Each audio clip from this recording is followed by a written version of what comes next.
Gente, olha, agora nós vamos trollar aqui a minha prima, que é gorda e feia. Nós cavemos um buraco fundo aqui, ó. Ali, olha. Aí tem dois mendigos brincando ali, não tem? Aí agora ela vai, nós vamos chamar ela pra fingir de desfilar.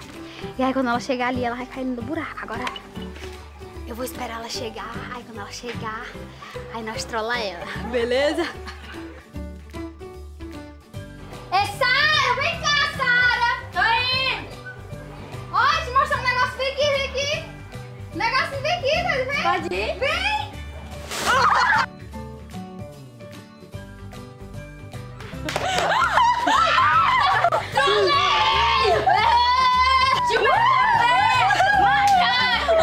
Isso nem foi fake! Ah, viu?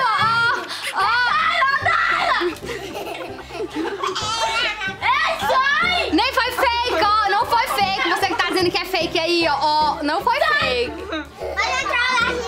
Então, gente, esse vídeo foi só uma brincadeira pra vocês perceberem que quase todo canal que faz trollagem é fake e mentira. Então é muito fácil fazer uma pegadinha fake, né? Dava pra gente ter feito muito bem feito, só que a gente quis fazer mesmo bem mal feito pra gente mostrar que esses canais que faz trollagem nem qualidade tem. Tipo, eles não tentam esconder que é falso, que é fake, que é mentira, e isso é ridículo. Então, é isso. Espero que vocês fiquem alertas com esses canais aí que só mentem. Parem de osso, tá doido, é?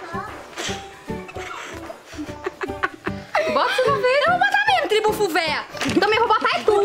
Bora, Lohana. Bora, aparece agora bem que eu tô cansada. Todo vídeo vai fica querendo se revoltar bem contra mim. E agora, bora. Agora isso aqui não é trollagem não, gente. Ó, isso aqui não é trollagem não, ó.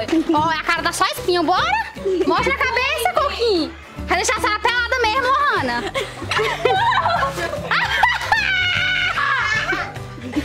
Tu tá doido, é?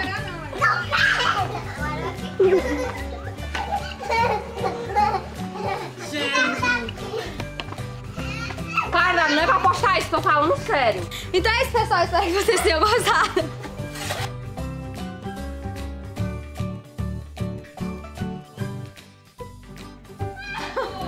Espero que vocês tenham gostado. Um beijo e fiquem atentos pra esses canais fakes aí, tá?